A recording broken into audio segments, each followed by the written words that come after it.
We saw everybody as usual arriving at Raw when AJ Styles came zooming into the car park, quite clearly going way too fast. I mean, are you allowed to do that? I don't think you are. I'm 99% sure it's illegal. Also, Seth Rollins was dressed as an apple pie. What the flub is going on? So, hello, my friends, welcome to Ups and Downs, the only wrestling review show you need, because I will watch sports entertainment, so you don't have to. And we give the good bits an up, and we give the bad bits a down. That's it. It's a very simple concept. I'm a strange human being. Whether that relationship works for you, well, the only way to find out is to strap yourself in and feel the G's. We started Raw off with a very interesting storyline too, because we are indeed going knee-deep into Kevin Owens versus Sami Zayn. Now we got a big video reminding of everything that has gone down when Sami Zayn came to the ring. He's like, listen, I'm very, very hurt physically, and I'm very, very hurt emotionally, because Kevin Owens was meant to be my friend.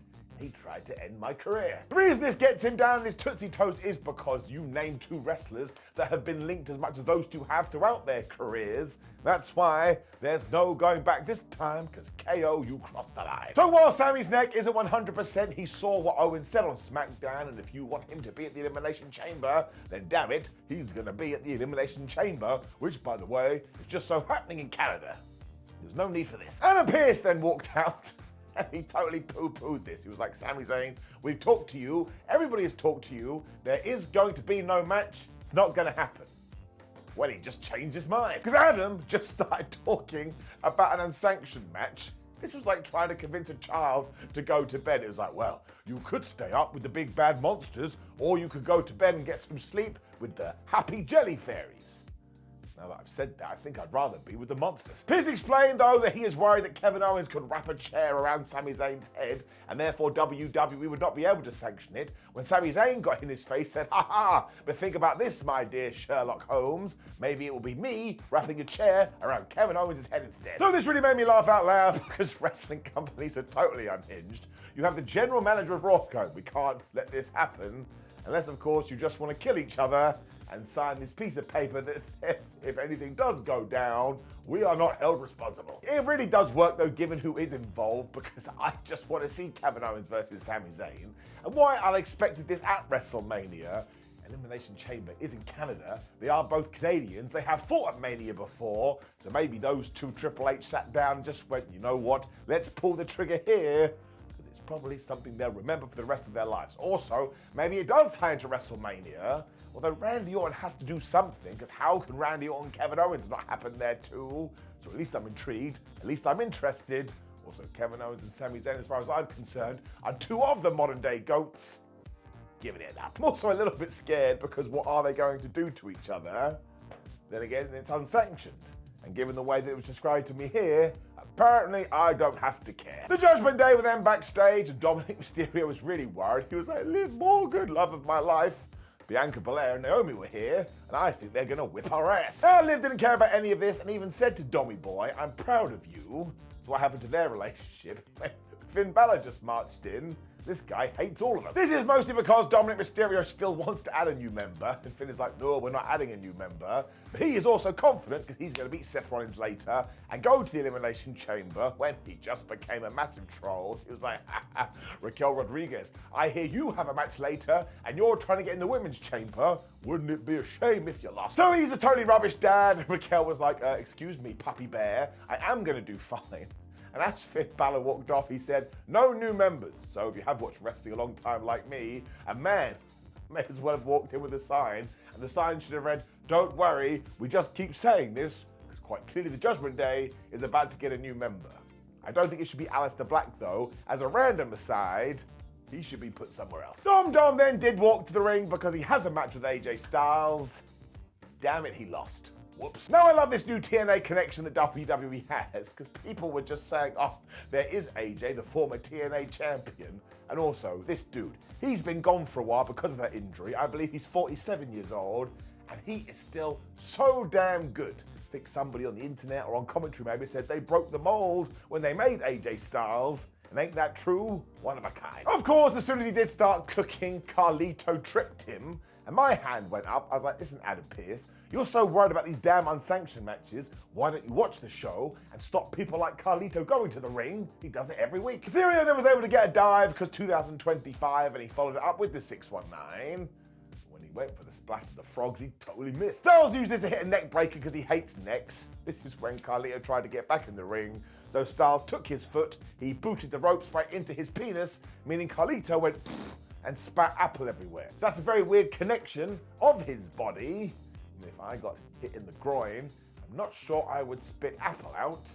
The flub are we talking about? Now, of course, the referee didn't care about any of this because why would you? So AJ Styles basically caught Dominik in midair. He hit the Styles Clash, 1, 2, 3. Braun Breaker then appeared from nowhere. He was going to kill the Phenomenal One, who just sidestepped, meaning Dominik Mysterio got speared. And after AJ threw Braun Breaker out, he was so mad, he just took his top off. Because why wouldn't you do that? He then threw it at Styles, and this Mother Hubbard man, he caught it without even looking. I was like, oh, AJ, you're the coolest guy ever. Braun then grabbed his title and stormed off, and I tell you, it certainly feels like at WrestleMania, we are going to do AJ Styles versus Braun Breaker for the Intercontinental title, and you can sign me up right now.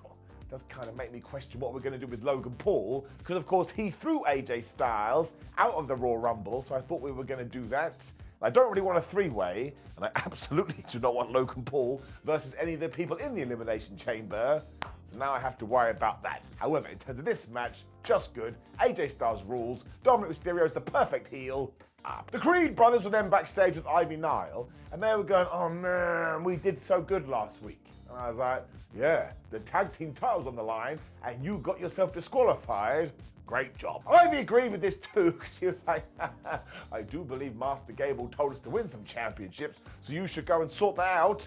And I'm going to do the same, because I'm going to take on Dakota Kai, and I'm going to become the #1 contender for the Intercontinental title. That belt is just in the weirdest place, and this is when Dakota Kai happened to walk into the frame, so these two yelled at each other, because they were about to have a fight. Lana Valkyria made sure to watch on as well, because she is the champion. And look, this was alright, and this was fine, but the crowd was so dead. That's nobody's fault here. There's just no story, and there's been no build.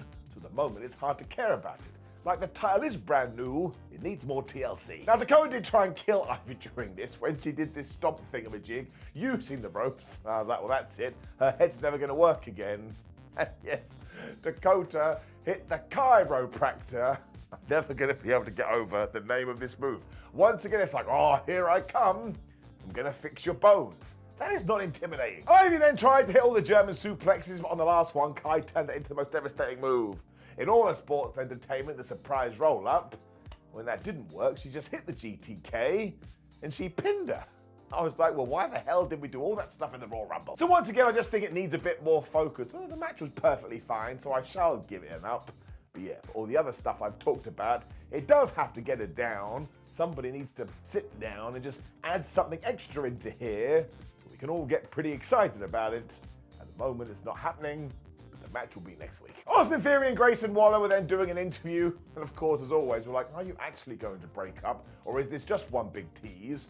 When everybody forgot about it, because here came Gunther. Now, he hates Jey Uso so much, he was mimicking his entrance, and honestly, he walked all the way from the concourse to the fans to the ring, and he was just pretending to be Jey Uso, while also being like, do you know who sucks? Jey Uso. He even did Jey's pose the whole time. He was like, of course you simple fans react to a simple gesture, because you are simpletons.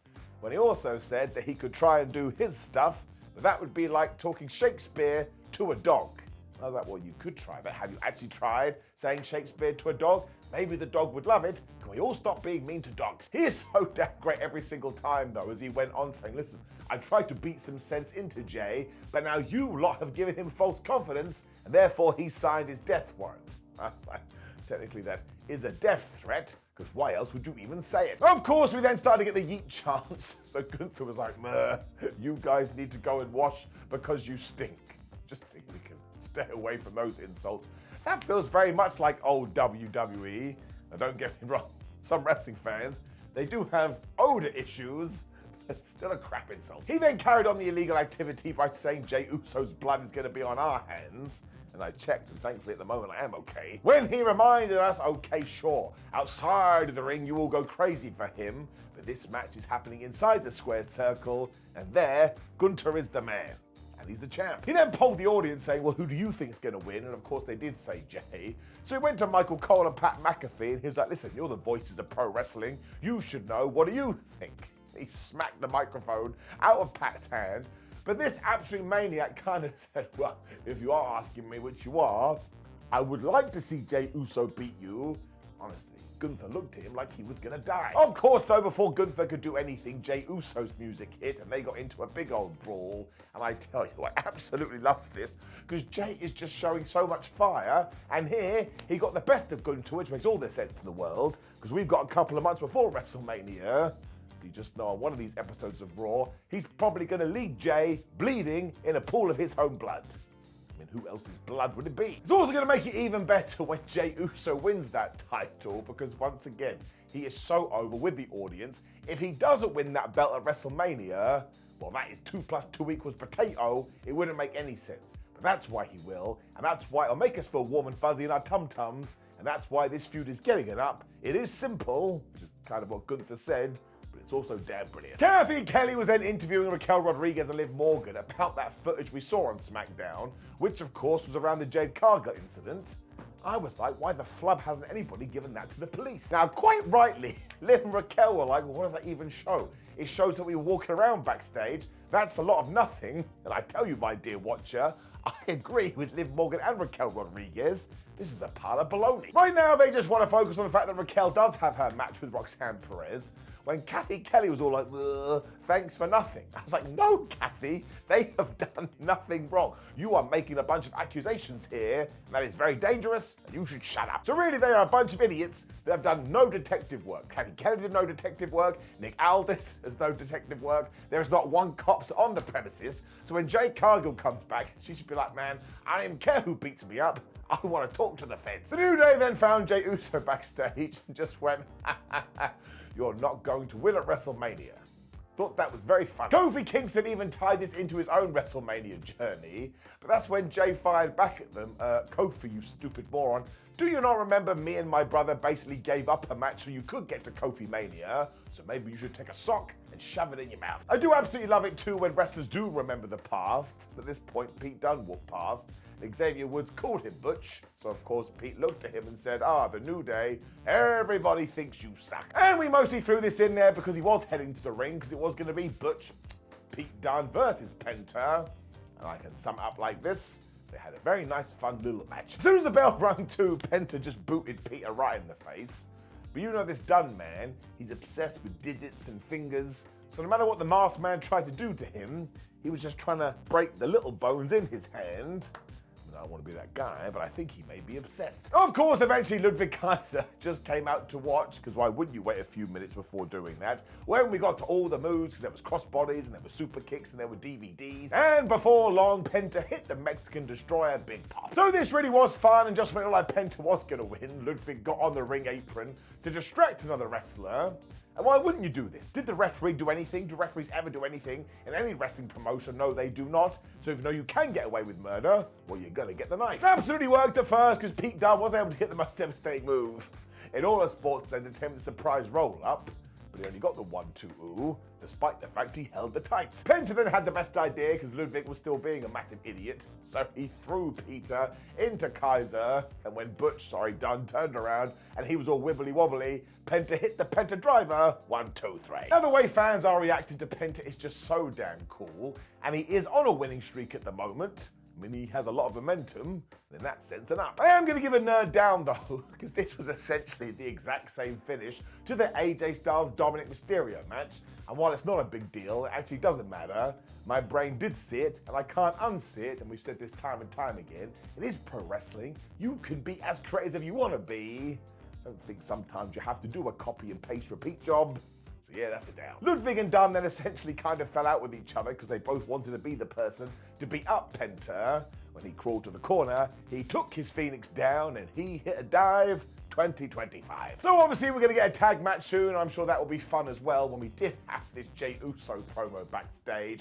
And man, he just spat fire here because he was like, you know what? I shocked the world once when I won the Royal Rumble, and I'll shock them again at WrestleMania when I become the champ. You damn right. We also got a video for Roxanne Perez, which of course made all the sense in the world because she essentially has been called up to the main roster. When Dakota Kai was interviewed and she said, yes, I will become the Intercontinental Champion. I don't believe it. We also got a video with the War Raiders who over some very epic music were like, oh, Creeds, you have made the biggest mistake of your life, and while you are talented, we're going to crush you. It's a bit like, why would you give them a rematch? Again, you had them beat, and the only reason they kind of technically stayed in it is because they got themselves DQ'd. I don't want to be horrible, Eric and Ivar, but you kind of came across like mugs. You bit the bullet. So I'll be honest, I don't really get the state of the Raw Tag Team titles at the moment. It just feels like we do need more. When we got to our Women's Chamber qualifying match, it was Raquel Rodriguez versus Roxanne Perez. I thought this was great. Because firstly, Roxy did get the win, and if you are going to call somebody up from NXT, this is exactly what you should do. But also, Raquel, I wear sunglasses now because I am a heel Rodriguez, was great here. Because she's so much bigger than Perez, she just grabbed her, she threw her around the place. Roxanne then decided the best way to get back into this was to slap Raquel, and she looked at her like, man, I'm going to destroy you. Which she did. She threw her right to the ring post. Raquel then basically choked her, span her around like she was Kylie Minogue, when Perez had a brand new idea.